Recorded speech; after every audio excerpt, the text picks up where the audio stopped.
Magandang araw po sa inyong lahat. At si Makatang Tambay muling nagpupugay ng puhunan mga logic ng buhay. At yung munti nating kahilingan, pa-subscribe naman kung bago ka pa lang. At i-reaction na natin tong mainit-init pa, bagong-bago pa. Talagang matutupad na. Yung sinasabi dati pa ni Senator Amy Marcos na lahat ng mga alyado o Duterte blocks ay talagang lalalusin, ikukulong at kakasuhan ng administrasyong ito. At ito na nga nakikita na natin na itong mga ikinukulong nilang ito ay sinampulan na nga sa Senator Bato. Di ba? Matapos na ito ay wanted din na at ito rin isang fugitive Siyempre, magpapakatago-tago na ito kung saan yung talagang kakayahan niya na kung saan siya maaring sumuksok para hindi siya doon madukot, gagawin nito ang lahat. Isa na yan. At bilang ikalawa, para kumbagay makumbinsi tayo na tama yung ating hinala na uubusin talaga sila, ito, Senator Jinggoy Estrada ang isinunod nila. Kinasuhan naman ito at hindi lang basta kulong ang nangyari dito. Pre-plunder ang kaso nito, wala itong piyansa at dito sinuspindi pa ng 3 buwan. Kumbaga dito ngayon sa panahong ito magpapangsyon bilang isang senador. At nasa ilalim ito o jurisdiction ng korte natin, mga kabayan, mga kapinas ko. At itong ikatlo, at kaya nga tayo nakakapag-reaksyon ng ganito na natutupad na, nagkakatotoo ang lahat ng mga binanggit pati una ni Senator Amy. Senator Rodante Marcolita. At siya mismo nagpahayag na siya talaga ay aarestuhin na. Ngayon, makalawa o sa susunod. Kasi nga sinampa na siya ng kasong plunder at saka itong indirect bribery. Saan ito yung kanya di umanong pagtanggap ng milyong-milyong pira galing sa mga individual na tao para nga idonasyon sa kanyang kampanya noong siya lumaban ng pagkasenador. Ginawang kaso sa kanya ito.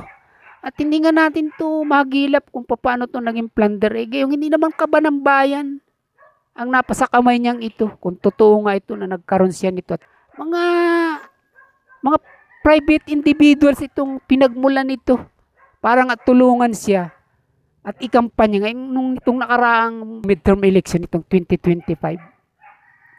O at ano pa itong ikaapat, si Sir Robin Padilla, mayroon ding silang isinahain ditong reklamo at posibleng tanggalin sa pagkasenador. Dahil nga pinagkaloob dito ni dating Pangulong Duterte, absolute pardon. Sabi nga ni Ombudsman Boying Remulla, inabuso ito. May pag-abusong ginawa dito si Senator Robin Padilla. O ilan na itong binabanggit natin ito? Senator Bato, Senator Estrada, Senator Rodante Marcolita, at Senator Robin Padilla. Hindi pa pansin natin na puro Duterte blocks ito. Itong mga kinasuhan nilang ito. Yung ikinulong at talang itong posibleng aarestuhin at kakasuhan pa lamang. Isagdag pa ito. Itong di umano ay ICC warrant naman laban kay Senator Bungo. O sa katotohanan lamang, totoo man ito o hindi na mayroon ng warrant of arrest, isa lang ang gusto nila ritong maging impact. Sa katulad ni Senator Bungo. Ganon din naman na dahil sa kanilang pananakot na ito, kung totoo man o hindi itong warrant of arrest na ito galing sa ICC, posible na ito hindi na rin umatin sa Senado at magtago na rin ito. Kahit pa man hindi kumpirmado na nariyan na talaga yung lehitimo na warrant of arrest galing sa ICC. Kasi ganito din yung ginawa nila kay Senator Bato. Hindi ba? Nung sabihin nila na nariyan na yung warrant of arrest, pero ang totoo wala pa naman, nag-upisa nang hindi pumasok sa Senado si Senator Bato. At halos 7 na buwan na nagtago ito at nagsulpot nga lang, halos panakaw pa nga. At muntik-muntika na nga itong mapahamak nung magbutuhan ng Senate President, nagpilit itong makarating ng mga kompleto lamang yung 13 nakahilingan. sa kung sino man yung mahalal na bagong Senate President. Ay ito rin yung gusto nilang mangyari kay Senator Bongo. Na sabihin na natin na may warrant of arrest mula sa ICC para maalarma ito.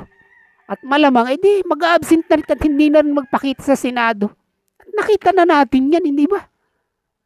Samantalang wala pa ng palang warrant of arrest ng mga panahon na yun, sinabi na kaagad nila, inilabas na nila sa media na mayroon. Edi, ang epekto nga naman ito ay nagtago kahit ang totoo ay wala pa.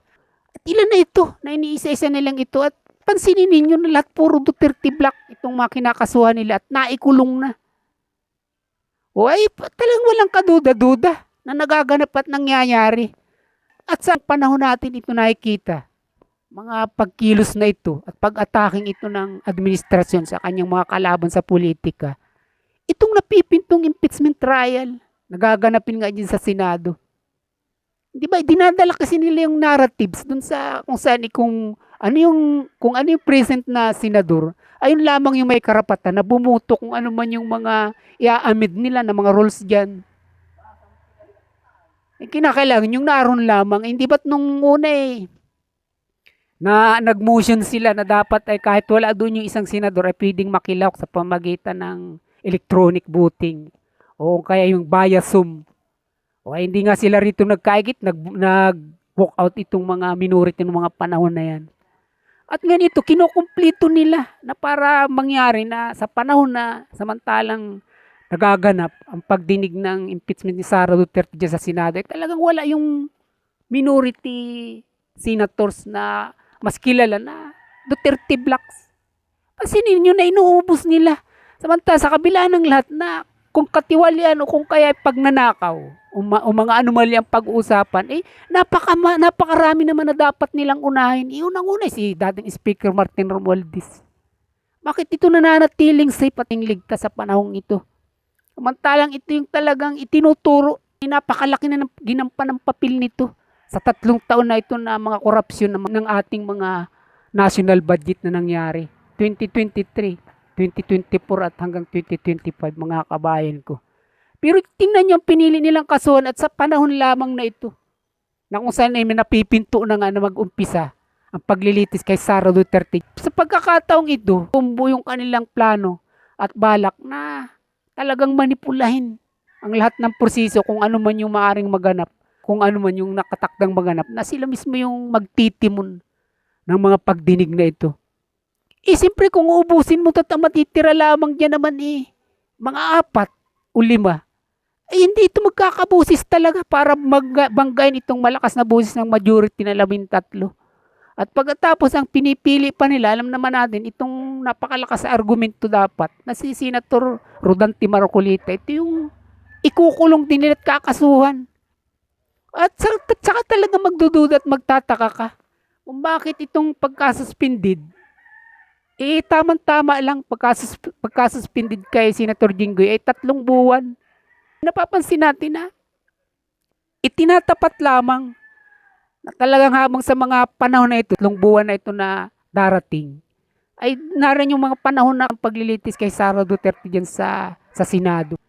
Di pa kapansin-pansin ang bagay nito. At ngayon, kung sakali na matapos na ito, kung ano man ang maging resulta nito, convicted man o acquit, di, ano pa, kahit pa mapalaya ito sila Jinggoy Estrada, o hindi man mapalaya, talagang tapos na yung pagkasuspended nito, wala na rin silbi dahil tapos na nga yung kinakailangan na dapat ay gampanan dapat ni Senator Jinggoy Estrada. Samantalang senador siya, na kahit siya nakapiit, pwede naman siya makilahok sa mga pagdinig sa paglilitis kay Sara Duterte.